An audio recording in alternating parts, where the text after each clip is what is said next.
Assalamualaikum warahmatullahi wabarakatuh.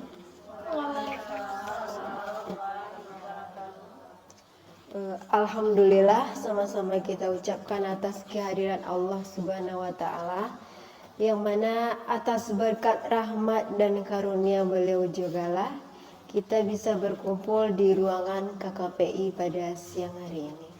Salawat berangkaikan salam buat junjungan kita Nabi besar Muhammad Sallallahu Alaihi Wasallam, yang mana dengan jerih payah beliau kita bisa berada di zaman yang penuh ilmu dan teknologi seperti yang kita rasakan pada saat sekarang ini. Yang terhormat Ibu Wakil, yang terhormat Ibu Senior CGP SMK 1 Gunung Talang, ibu-ibu hebat SMK Negeri 1 Gunung Talang. Hari ini saya mohon izin kepada ibu-ibu untuk menyampaikan materi CGP mengenai budaya positif.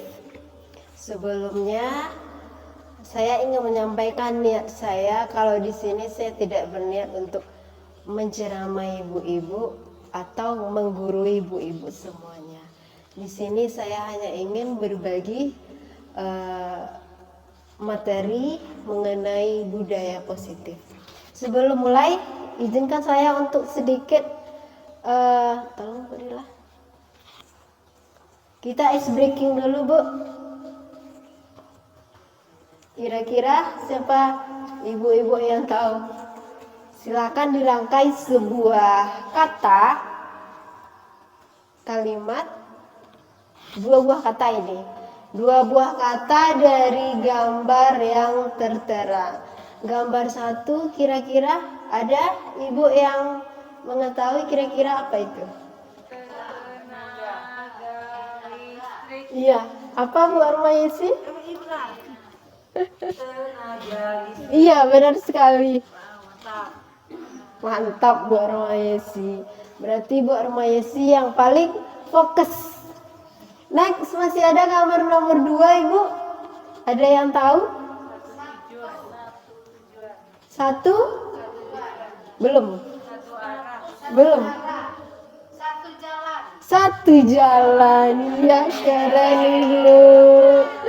Terima kasih Bu Armayesi dan Ibu Ii. Kita lanjut. Oh, nanti siap ada. Boleh Bu Lila? Sebelum masuk ke materi budaya positif, saya ingin sedikit menyampaikan pemahaman mengenai apa makna dari pendidikan yang sebenarnya.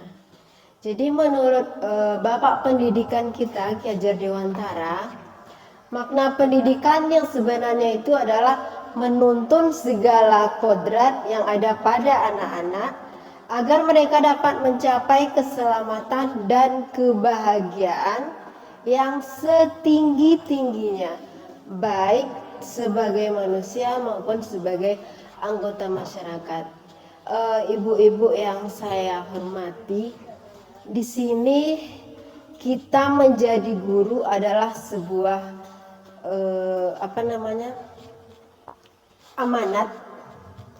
amanat yang bukan dari kepala sekolah, bukan dari Ibu Wakur, bukan dari Bapak Bupati, bukan dari Bapak Gubernur, apalagi dari Bapak Menteri, bukan Ibu.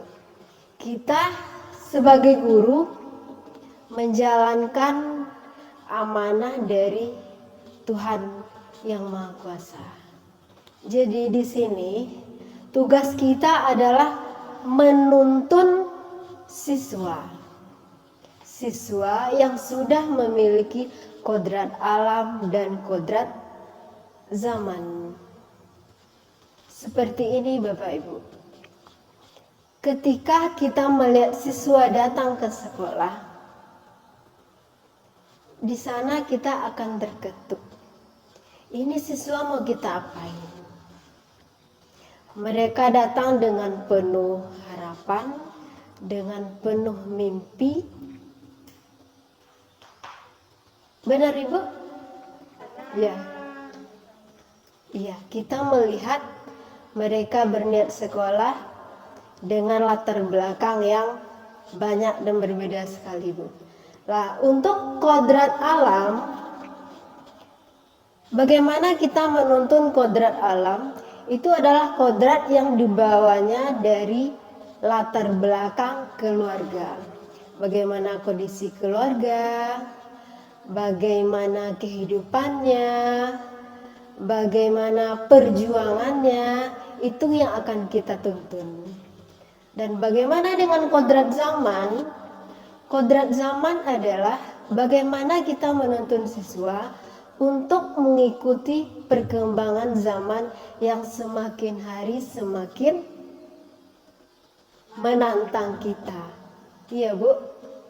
Ya, kita lanjutkan Bu Rila.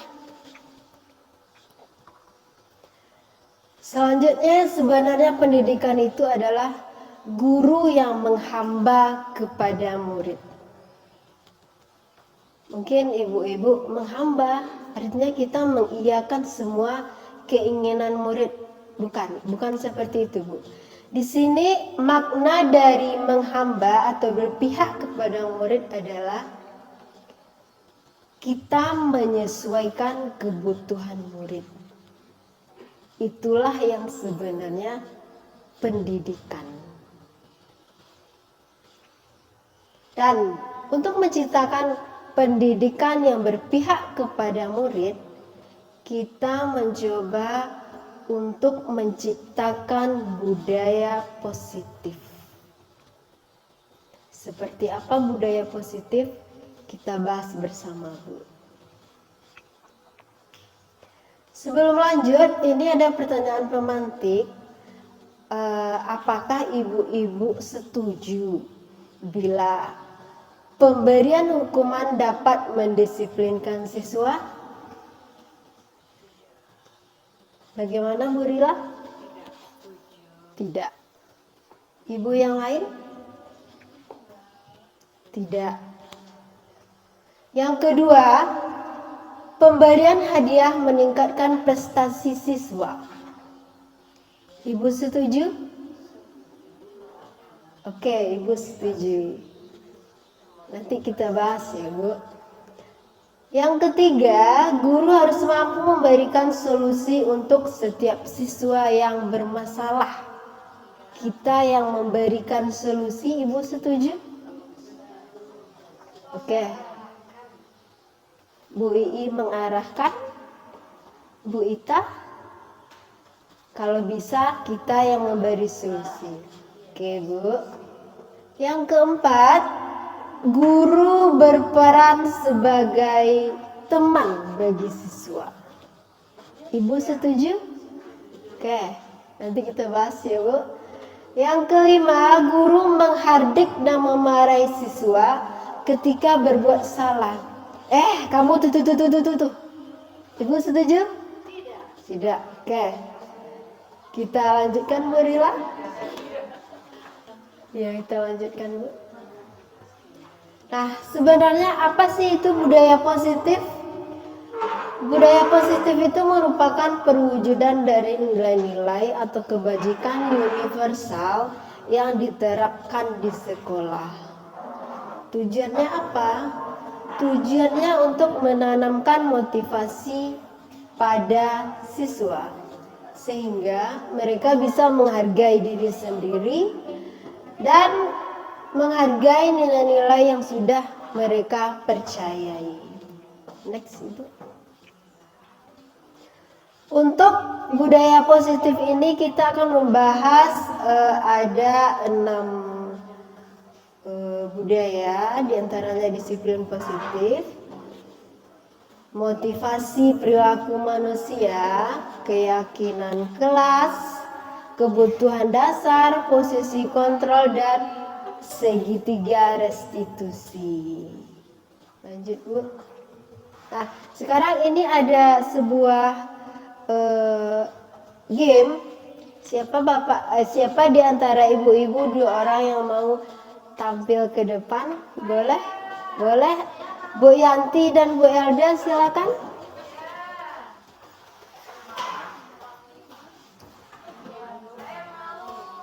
Silakan di sini, Bu.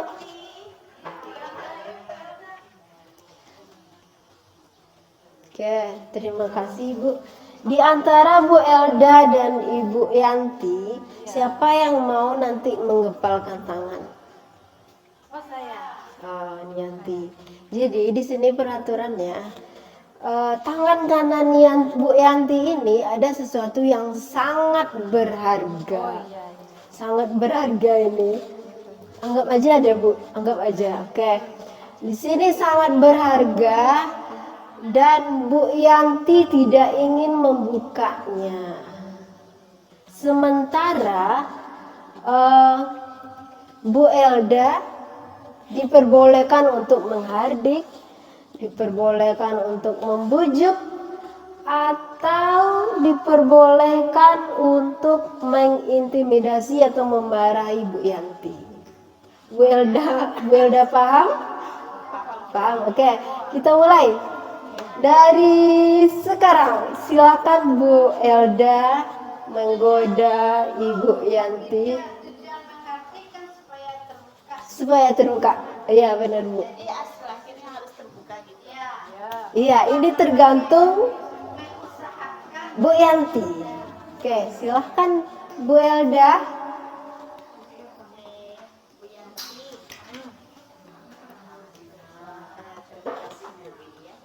Bu Yanti menemukan itu apa yang ada di dalam tangannya? Oh, sesuatu yang berharga, Bu. Segitu berharga. Iya. Pakai Mau dong dibuka? Wah, apa syaratnya? cium dulu. Apa syaratnya? Apa ya? Apa sih yang ditawarkan Bu Elda dulu, maunya apa? Mau Bu Yanti dulu. Oh gitu. Iya. Bu Elda aja lah dulu. Kalau saya maunya banyak Bu Yanti. Ujung-ujungnya nanti tidak kesampaian. Begini saja, besok Bu Elda belikan saya 1 buah laptop ya, baru saya buka. Mau ibu-ibu? Terlalu berat. Enggak, bercanda Bu Elda. Oke. Besok belikan yang besok coba Bu Elda tawarkan dulu. Untuk besok. Ya. Kalau saya ada 1 bakwan. Yanti mau? Itu terlalu kecil Bu Elda. Ya. Ini terlalu berharga loh. Iya, ini berharga sekali. 1 mangkok bakso. Oh, naikin dikit lah. Satu apa ya? 1 bungkus nasi lah. Oke. Deal. Ya. Buka Janji dong. ya. Iya, buka dulu.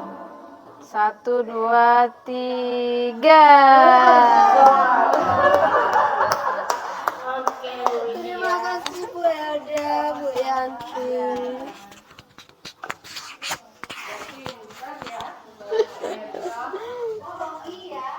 Terima kasih kepada Bu Elda dan Bu Yanti dengan kekuatan mengintimidasi dan membujuk Bu Yanti, akhirnya kepalan tangan Bu Yanti terbuka. Meskipun itu sangat berharga dengan sebungkus nasi. Iya.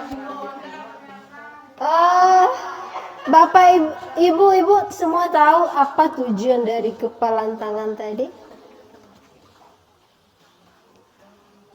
Tidak tahu? Oke. Tujuan dari kepalan tangan tadi adalah itu sebuah apa? Sebuah kekuatan kita untuk mempertahankan harga diri kita, mempertahankan keinginan kita meskipun dipujuk. Mungkin Yanti sebuah pujukan nasi bungkus itu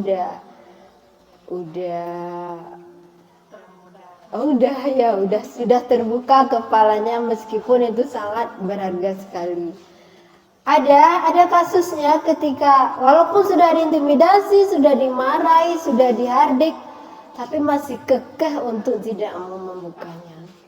Itulah kekuatan kita untuk mempertahankan apa yang kita inginkan. Seperti itu, Bu. Next, Bu Rila. Nah, sebenarnya yang memegang kontrol tadi siapa, Bu? Yang memegang kontrol kepalan tangan tadi siapa, Bu? Ya, adalah Ibu Yanti sendiri. Lanjut, Ibu. Di sini ada pergeseran paradigma tentang teori kontrol oleh Dr. William Glasser. Yang pertama, ilusi guru mengontrol murid. Menurut Ibu, apakah bisa kita mengontrol murid? Bisa. Oke.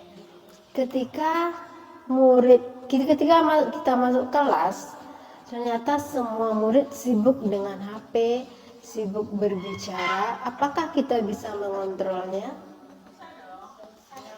Bisa, ketika mereka ingin dikontrol. Seperti itu, Bu. Ketika mereka tidak ingin dikontrol, iya, Bu. Silakan simpan HP-nya Ananda. Mungkin mereka akan menyimpan dalam beberapa waktu saja, Bu. Tapi ketika mereka, saya tidak ingin dikontrol oleh ibu ini, mereka akan melakukannya lagi dan lagi. Diambil pulang ya, Bu. Mungkin itu cara penyelesaian nama. Oke. Yang next, ilusi bahwa semua penguatan positif, efektif, dan bermanfaat. Ibu setuju? Sebenarnya ini adalah sebuah ilusi. Semua penguatan positif, efektif, dan bermanfaat. Semua kembali ke kontrol siswa tersebut.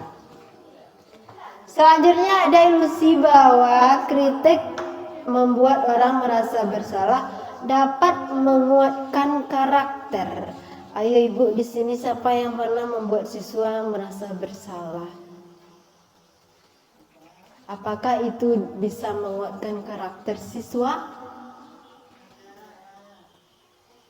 Bagaimana, Bu? Iya. Ketika Bu I membuat siswa merasa bersalah, apakah itu dapat menguatkan karakter siswa? Bisa, menurut Ama. Ketika Ama membuat Widya merasa bersalah, apakah Widya akan kuat karakternya? Menurut Ama? Tidak, itu adalah sebuah ilusi, Mak. Dan terakhir, ilusi bahwa orang dewasa memiliki hak untuk memaksa. Ini juga ilusi. Orang dewasa memiliki hak untuk memaksa. Misalnya di sini, Ibu adalah senior kami di sini.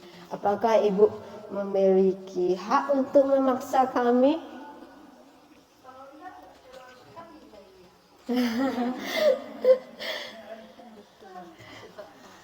Ibu setuju? Ibu setuju memiliki hak untuk memaksa kami? Nah, seharusnya tidak terjadi. Benar sekali, Bu. Bu Rila, tolong, Bu. Di sini ada stimulus untuk merubah paradigma. Karena sebenarnya kita itu menurut stimulus respon, kebutuhan kita sama. Namun sebenarnya kebutuhan kita itu berbeda. Tidak ada yang sama, Bu. Yang kedua, semua orang melihat hal yang sama. Tapi sesungguhnya setiap orang memiliki gambaran yang berbeda. Misalnya pandangan Bu Ita dan Bu Ii itu sebenarnya tidak sama dan tidak bisa kita sama-samakan. Itu sebenarnya, Bu. Selanjutnya ada kita mencoba mengubah orang agar berpandangan sama dengan kita. Itu juga sebuah ilusi. Berperilaku buruk dilihat sebagai suatu kesalahan. Ketika ibu melihat seorang siswa melakukan kesalahan, ternyata mereka punya tujuan. Kita tidak boleh langsung untuk menghadik, kamu gini. Sementara kita tidak tahu apa tujuannya untuk melakukan kesalahan. Next, orang lain bisa mengontrol saya. Apakah Bu Ita bisa mengontrol Bu Ii? Oh, tidak bisa. Karena sesungguhnya yang bisa mengontrol Bu Ii adalah Bu Ii sendiri. Ya, benar, Bu. Terus modal berpikir menang kalah. Teori kontrolnya modal berpikir menang-menang. Sebenarnya tidak ada yang kalah, tidak ada yang menang. Jadi semuanya menang-menang. Boleh, Bu?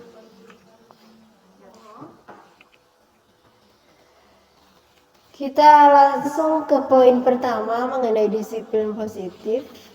Itu adalah sebuah kesepakatan mengenai nilai-nilai kebajikan dalam menumbuhkan kesadaran serta memberdayakan anak untuk melakukan sesuatu tanpa sogokan, tanpa ancaman maupun hukuman. Maksudnya di sini, ketika seseorang melakukan kesalahan,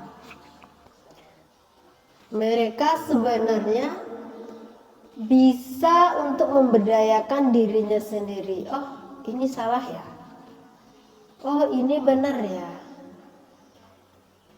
Mereka sebenarnya bisa menemukan nilai-nilai kebajikan dalam diri mereka sendiri. Next, Bu. Kita masuk ke nilai-nilai kebajikan universal sesuai dengan nilai-nilai profil pelajar Pancasila. Ada beriman, bertakwa kepada Tuhan Yang Maha Esa, mandiri, gotong royong, apalagi, Bu? Bernalar kritis, kreatif, dan berkebinekaan global. Next, Bu. Ketika seseorang melakukan sesuatu, mereka mempunyai 3 alasan. Misalnya, ketika ibu datang pagi, ibu juga mempunyai 3 alasan. Di antaranya, pertama, untuk menghindari hukuman. Misalnya, ibu tidak suka dipanggil kepala sekolah, atau ibu tidak suka dipanggil ibu wakakur kita. Itu alasan pertama. Alasan kedua, ingin mendapatkan imbalan. Misalnya, siapa yang sering datang pagi akan diberikan hadiah oleh kepala sekolah, misalnya.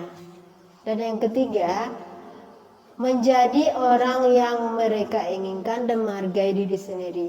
Itu maksudnya di sini adalah tanpa pengaruh dari luar. Ini merupakan motivasi intrinsik dari manusia itu sendiri. Jadi mungkin ibu-ibu sudah tahu apa tujuan datang pagi, apa tujuan datang tepat waktu. Kita kembalikan kepada motivasi intrinsik. Yang ketiga, kita masuk ke hukuman, konsekuensi, dan restitusi. Sebenarnya apa sih itu hukuman? Nah, untuk hukuman itu sesuatu yang menyakitkan. Misalnya nih Bu, ada siswa yang terlambat. Kamu terlambat sini. Kamu ke sini, kamu lari 10 keliling, kamu beli sendal, kamu beli karung, itu adalah sebuah hukuman ya Bu. Kamu pilih sampah, harus penuh tong sampah ini, itu adalah sebuah hukuman. Hukuman itu intinya sesuatu yang menyakitkan. Konsekuensi, jika konsekuensi itu adalah sebuah kesepakatan dari kita bersama. Misalnya dalam kelas, kita membuat sebuah konsekuensi. Bagi yang tidak piket, apa konsekuensinya? Jadi ini sesuatu yang sudah direncanakan bersama dan tidak menyakiti pihak manapun. Selanjutnya restitusi. Nah, ini sebenarnya adalah pilihan yang terbaik karena di sini murid tidak lagi dihukum, tidak lagi melalui konsekuensi, tapi mereka bisa memilih dari apa yang sudah disepakati secara bersama. Terus ada lagi perbedaannya, hukuman itu tidak nyaman, benar Bu? Hukuman juga misalnya untuk korban dalam mendapatkan keadilan. Apakah murid tersakiti Bu ketika dihukum? Ya. Untuk konsekuensi ini juga tidak nyaman untuk murid dalam jangka waktu pendek. Karena di sini murid bisa diabaikan dan membuat murid tidak nyaman. Bagaimana dengan restitusi? Restitusi ini akan menguatkan siswa dalam jangka waktu yang panjang. Di sini murid juga mendapatkan ganti, maksudnya dari kesalahan yang dilakukannya, dan murid juga akan mendapatkan penguatan. Seperti apa penguatannya kita bahas selanjutnya. Next Ibu. Ini masih perbedaan antara hukuman, konsekuensi, dan restitusi. Untuk hukuman ini adalah sesuatu yang bersifat negatif. Dan yang netralnya, ketika kita melakukan sebenarnya apa sih yang saya kerjakan? Dan ketika ada guru yang mau membimbingnya, guru tidak langsung menyalahkannya, Bu. Ananda, apa yang sedang kamu lakukan? Kenapa kamu melakukannya? Kamu pasti punya alasan untuk melakukan itu. Dan apa yang akan kamu lakukan untuk memperbaiki kesalahanmu hari ini? Nah, sebenarnya itu yang diharapkan oleh siswa. Next Ibu.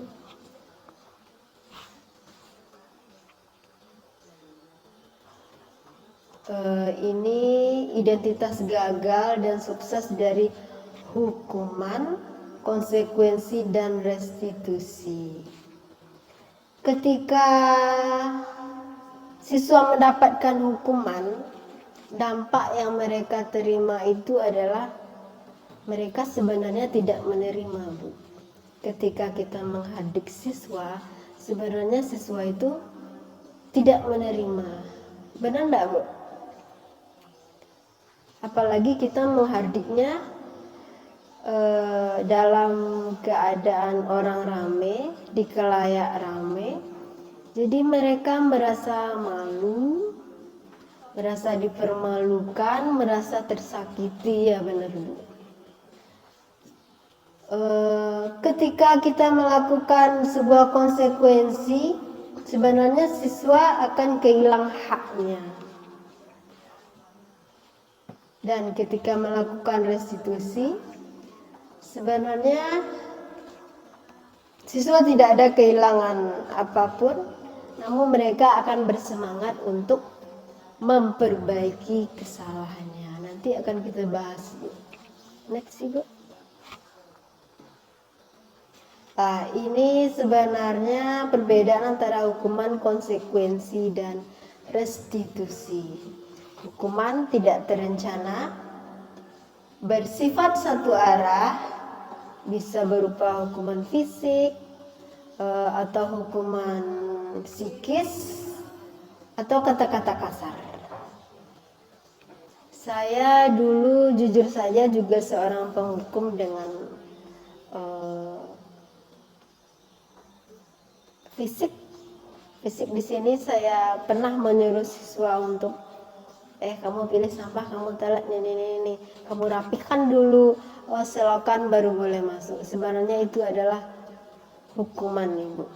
Dan siswa tidak merasa nyaman ketika melakukan itu, karena dia mempunyai alasan untuk terlambat. Yang konsekuensi itu bersifat terencana, berarti sudah kita sepakati sesuai dengan keyakinan kelas. Dan restitusi itu menciptakan kondisi bagi murid untuk memperbaiki kesalahannya. Jadi ketika siswa melakukan kesalahan, mari kita lakukan restitusi. Kita tidak merugikan murid, kita tidak perlu lagi marah-marah, yang buang-buang energi. Tapi ini mungkin memang sesuatu yang butuh tahap proses. Kita tidak bisa langsung melakukan restitusi. Next, Ibu. Dihukum oleh penghargaan. Ibu, boleh kita baca bersama? Saat kita berulang kali menjanjikan hadiah kepada anak-anak agar berperilaku bertanggung jawab, atau kepada seorang murid agar mempelajari sesuatu yang baru, misalnya siapa yang mengerjakan ini nanti akan Ibu kasih hadiah, atau kepada seorang karyawan agar melakukan pekerjaan yang berkualitas, sebenarnya kita sedang berasumsi mereka tidak dapat melakukannya, atau mereka tidak akan memilih untuk melakukannya. Mungkin Ibu semua pernah melakukan ini. Bagi yang selesai pertama, nanti nilainya Ibu kasih paling tinggi. Karena saya juga pernah melakukan itu. Sebenarnya kita sudah dihukum oleh penghargaan. Kita lanjutkan, Bu.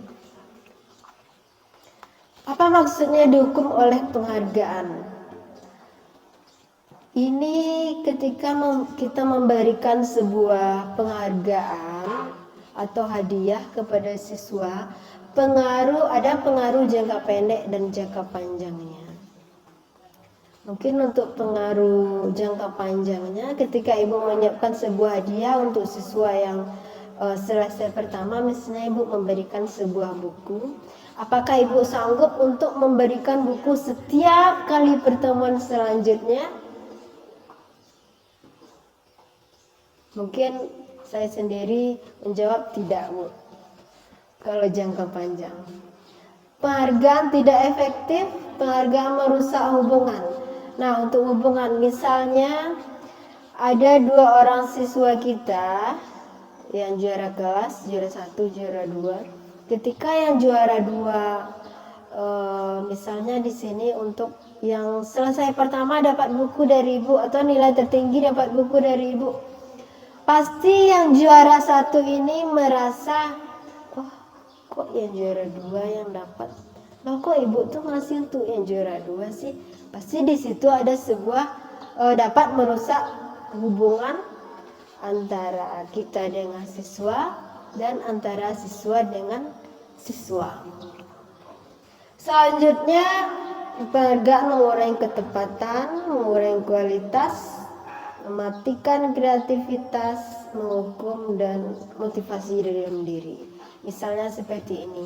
Ketika Bu Prihatin sudah 3 kali masuk ini, ternyata Bu Prihatin selalu memberikan hadiah untuk siswa yang datangnya paling awal. Ternyata untuk minggu-minggu berikutnya Bu Prihatin tidak pernah lagi, oh siapa yang datang pertama tadi, tidak ada lagi seperti itu. Pasti di sini siswa akan merasa, oh Bu Prihatin nggak ngasih hadiah lagi, ngapain kita datang cepat-cepat, ngapain nyelesain tugas cepat-cepat. Itu akan merusak motivasi intrinsik dari siswa itu sendiri. Jadi Ibu, mengapa kita membuat keyakinan kelas bukan peraturan kelas? Kira-kira Ibu ada yang tahu? Ketika kita membuat keyakinan, itu berarti kita sepakati bersama. Sedangkan ketika kita membuat peraturan, berarti berasal dari gurunya sendiri. Mengapa kita memilih peraturan tentang penggunaan helm pada saat mengendarai kendaraan bermotor? Untuk keselamatan diri. Iya, benar sekali, Bu. Yang kedua, mengapa kita memilih peraturan tentang penggunaan masker dan mencuci tangan setiap saat ini ketika pandemi kemarin? Kenapa kita memiliki peraturan tersebut? Demi apa, Bu? Demi kesehatan. Iya, benar, Bu. Lanjut, Bu Rila. Mungkin untuk membuat keyakinan kelas, saya yakin semua ibu-ibu sudah pernah melakukan prosedur pembuatan keyakinan kelas. Sudah ya, Bu? Saya yakin ibu-ibu semua sudah mempunyai keyakinan kelas di setiap kelas yang dimasukinya. Benar, Bu? Benar, Bu? Benar. Ya, lanjut, Ibu. Ini untuk contoh keyakinan kelas itu kita menggunakan kalimat yang positif. Contoh, datang tepat waktu, menjaga kebersihan, melaksanakan piket sesuai jadwal, saling menghargai dan berpakaian rapi. Ini contoh untuk keyakinan kelas. Ini termasuk yang pernah saya terapkan di kelas. Saya mempersilahkan siswa untuk curah pendapat. Kalian maunya keyakinan kelas kita seperti apa? Silakan. Bagi yang mau menyampaikan pendapatnya, silakan maju ke depan, nanti kita tempel, Bu.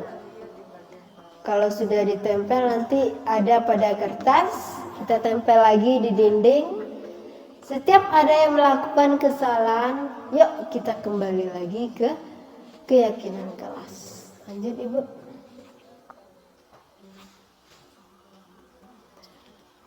Nah, ini dia kebutuhan dasar manusia dan dunia berkualitas. Ibu-ibu yang saya hormati, ketika siswa melakukan kesalahan, sebenarnya mereka tidak mendapatkan 5 kebutuhan dasar ini. Mereka punya alasan kenapa mereka berbuat kesalahan, karena mereka tidak terpenuhinya 5 kebutuhan dasar. Apa saja?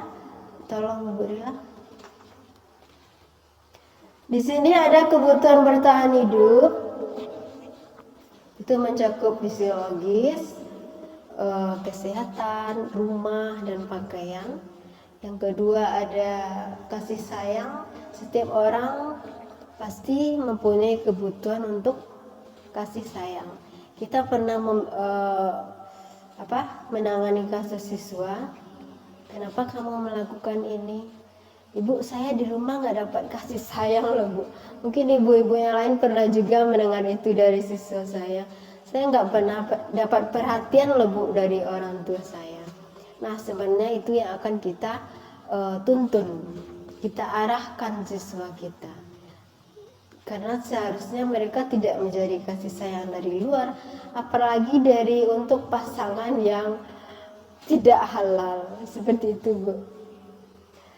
Ada lagi kebutuhan penguasaan, itu adalah sebuah pengakuan tentang kemampuannya, tentang kelebihannya, atau tentang sesuatu yang sudah dicapainya.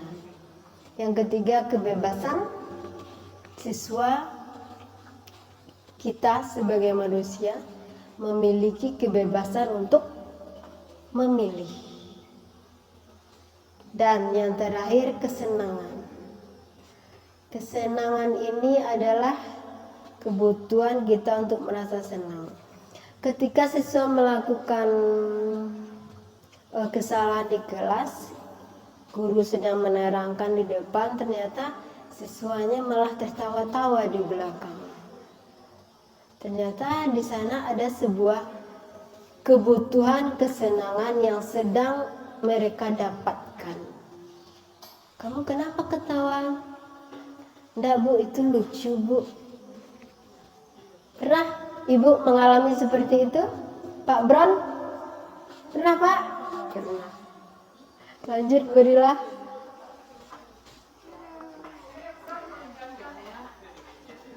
Kita lanjut ke posisi kontrol guru.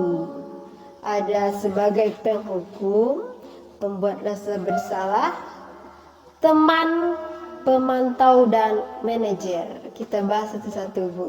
Berilah tolong. Yang pertama itu penghukum. Jujur saja saya pernah sebagai penghukum, Bu. Di sini kalimatnya, kamu awas.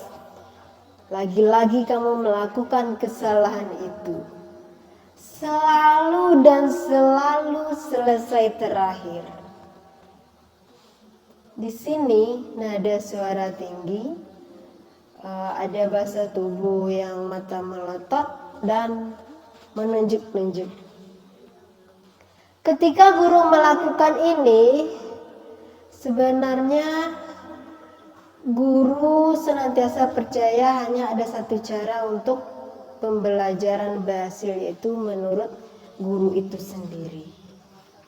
Jadi di sini guru merasa yang paling benar dan yang harus diikuti oleh siswanya.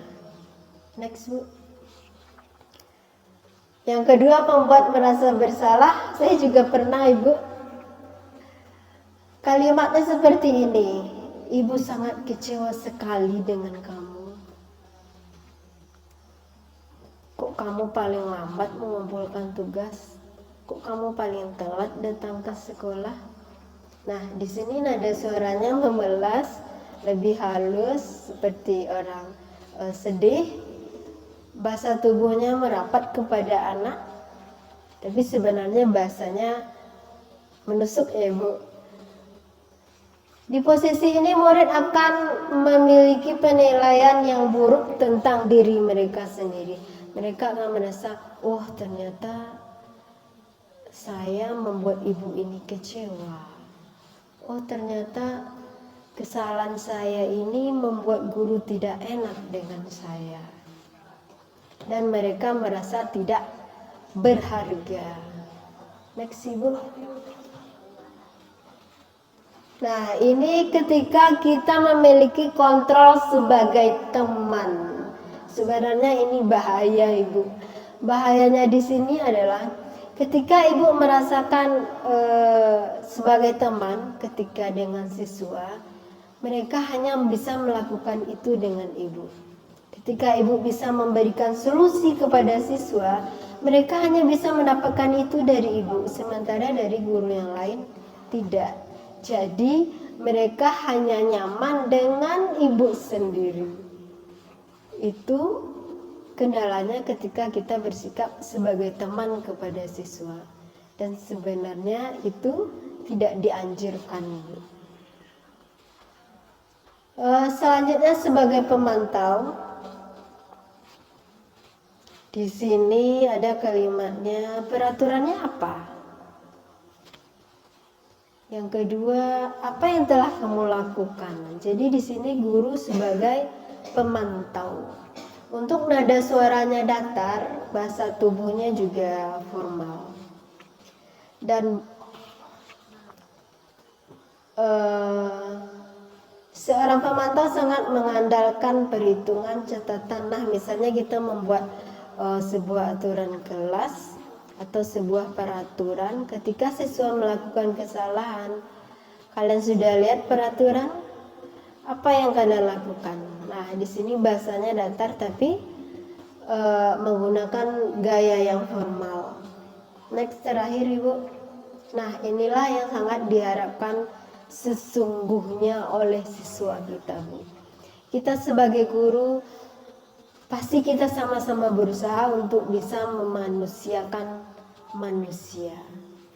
Kita tidak bisa langsung menjadi guru terbaik. Pasti kita semua ingin menjadi guru yang paling didambakan oleh siswa. Saya yakin itu, Bu. Nah, di sini untuk manajer, ketika siswa melakukan kesalahan, kita panggil dia, kita tanyakan apa alasannya untuk melakukan kesalahan itu. Di sana kita juga melihat apa alasannya, kita arahkan apakah itu benar, apakah itu salah, kita kembalikan lagi.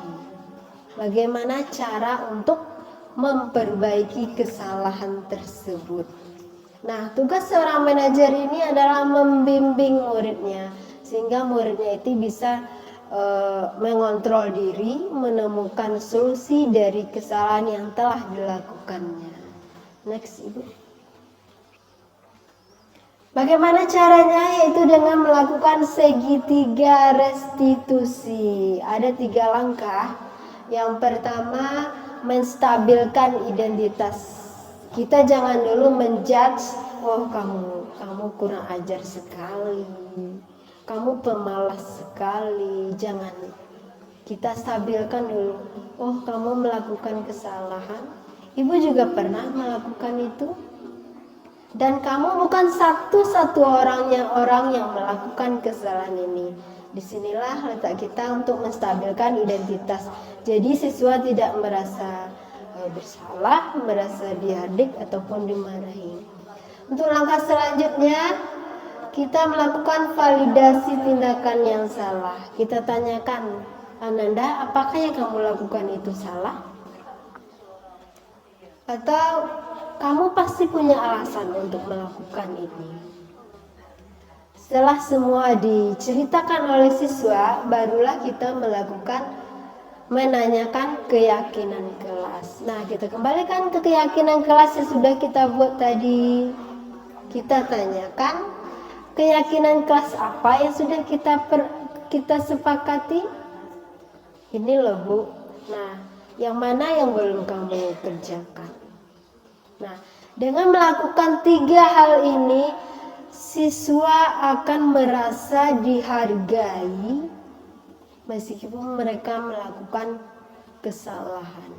Mungkin ibu-ibu semua ketika melakukan kesalahan pasti juga tidak ingin dipermalukan, tidak ingin juga dimarahi ataupun dihardik.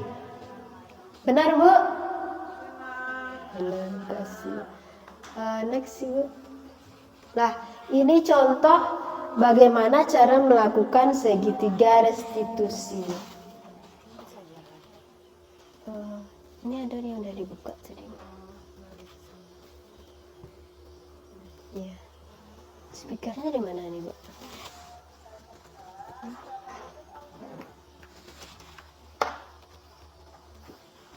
Ganti pos dulu, Bu.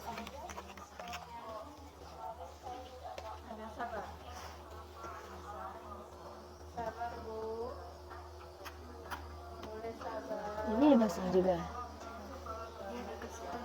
Mana? Mana?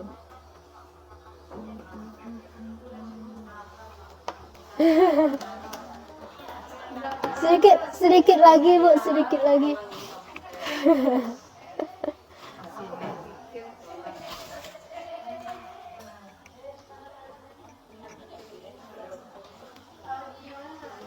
Iya, di sini udah geras Bu.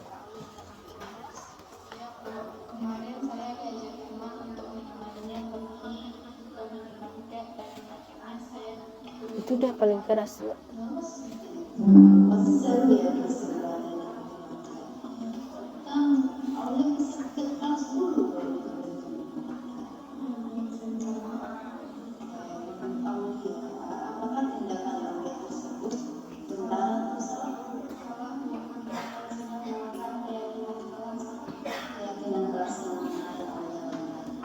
saya tidak menjaga kebersihan dan tidak melaksanakan tiket sesuai jadwal yang disepakati. Untuk kedepannya, ketika jadwal piket tidak, apa yang akan dilakukan? Saya akan melaksanakan piket sesuai jadwal. Nah, untuk memperbaiki kesalahan kemarin, apa tindakan? Saya akan meminta maaf kepada teman-teman dan melaksanakan piket sesuai jadwal. Ibu yakin Aulia adalah seseorang yang bersifat dan mempunyai rasa tanggung jawab. Semoga kedepannya Aulia akan belajar mengucapkan kesalahan ini dan melaksanakan piket. Bisa Aulia? Akan kembali ke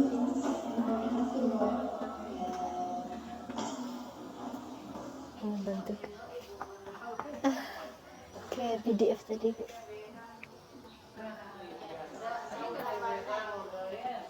Next. Terima kasih Ibu sudah melihat praktik segitiga restitusi yang sudah saya lakukan, dan ini juga baru saya lakukan ketika mendapatkan materi di modul 1.4. Sebelumnya saya juga seorang penghukum, saya juga seorang pembuat rasa bersalah. Semua sudah saya lakukan semuanya Bu. Tapi ketika kita mempraktekkan segitiga restitusi dan bersikap memiliki posisi kontrol sebagai manajer, semua akan lebih baik Bu. Kita tidak perlu lagi marah-marah, karena marah-marah akan merusak diri kita sendiri. Tapi memang untuk anak SMK ya Bu, tidak semua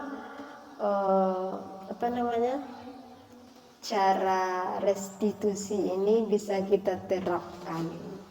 Tapi perlahan. Sebenarnya semua orang butuh kasih sayang, semua orang butuh dihargai, semua orang butuh didengarkan apa penyebabnya melakukan sebuah kesalahan. Kita kembali ke sana Bu.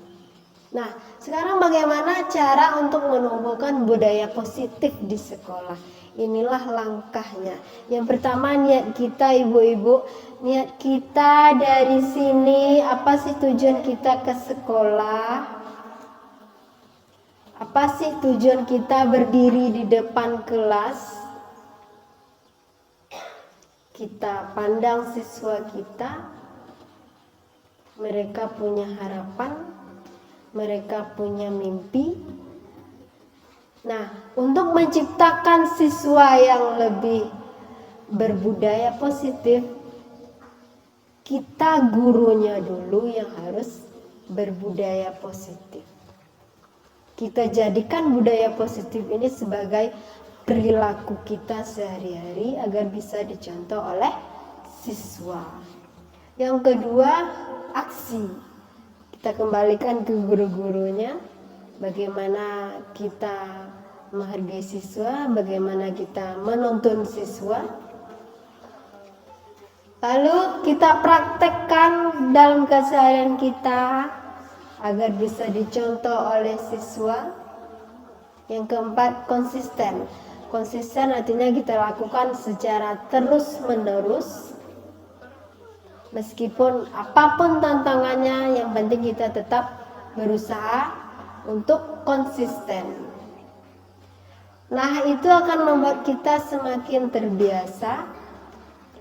siswa juga akan, oh ternyata Bu Widya yang biasanya marah-marah, yang biasanya mempermalukan saya di depan kelas, sekarang kok enggak lagi ya. Ternyata Bu Widya sekarang sudah menghargai kenapa saya berbuat kesalahan. Dan yang terakhir, siswa kita akan menemukan jati dirinya. Itu adalah impian kita sebagai guru, siswa menemukan jati dirinya. Mungkin ini materi yang bisa saya sampaikan hari ini, Bu-ibu. Jika ada pertanyaan atau ibu senior CGP, guru penggerak mau menambahkan, saya persilahkan ibu.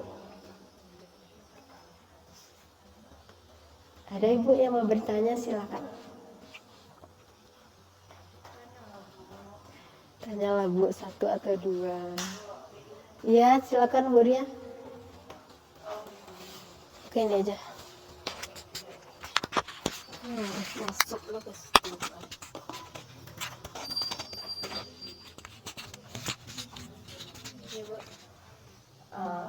Terima kasih atas kesempatan diberikan.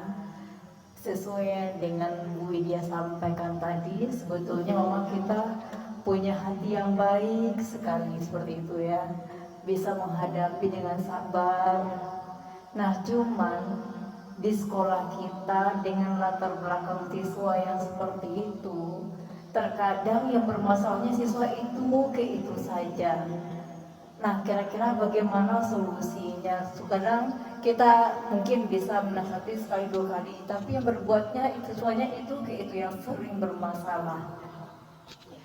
Nanti ditanya mungkin dari rumahnya seperti itu. Kadang memang anak kita ada yang mungkin dari rumah terbiasa dengan kekerasan, dengan orang tuanya memang sering nada tinggi, bicaranya tinggi. Nah, kita menghadapi dia di sekolah, iya, dengan lembut kadang tak mampan lagi. Nah, kira-kira gimana?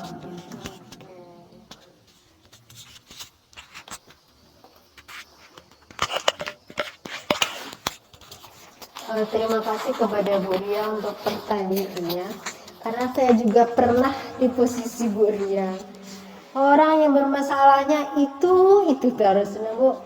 Dan ketika mereka menyampaikan, kita sudah berusaha untuk lemah lembut, untuk menanganinya, untuk menuntunnya, untuk mempertanyakan apa sih sebenarnya masalah kamu, nak? Kok kamu kayak gini, tidak bisa ibu arahkan, tidak bisa ibu tuntun. Mereka yang mungkin kita sebagai guru juga punya batas sabar, nah Bu. Tapi itu yang harus kita benar-benar kuatkan lagi, pertegas lagi. Kita bisa berusaha untuk menjadi guru yang lebih baik. Setidaknya ketika kita memanggil siswa, ketika kita menuntun siswa dan mengarahkan siswa, sekali, 2 kali, 3 kali, pasti ada panggilan dari sininya, Bu. Setidaknya kita bisa merubah mindset siswa, kita bisa merubah pola pikirnya, atau bahkan tujuannya melakukan itu apa. Meskipun kita tidak bisa melihat secara cepat atau secara instan perubahan dari siswa itu mustahil sekali sebenarnya, Bu.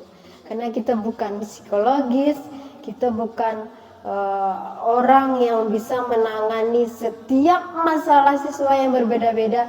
Itu sebenarnya kita tidak bisa lakukan. Tapi kita mari berusaha, setidaknya siswa kita yang bermasalah ini berkurang masalahnya.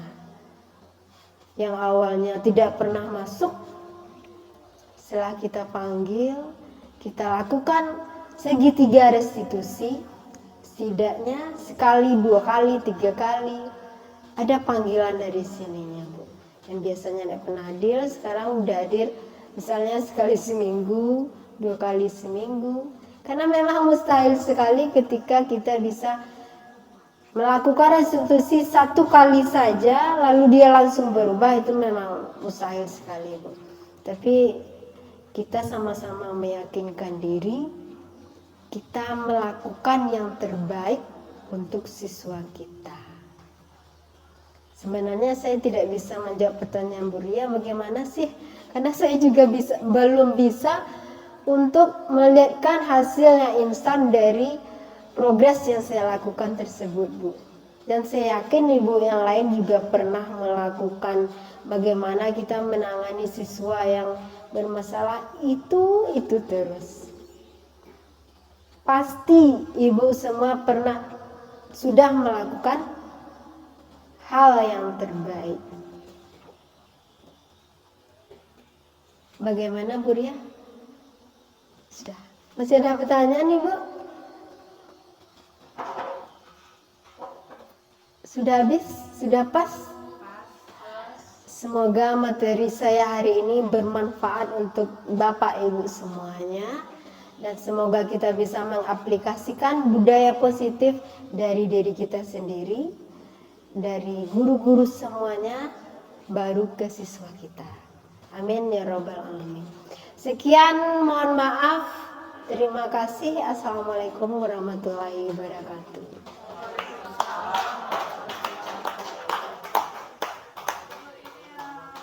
Ibu, terima kasih.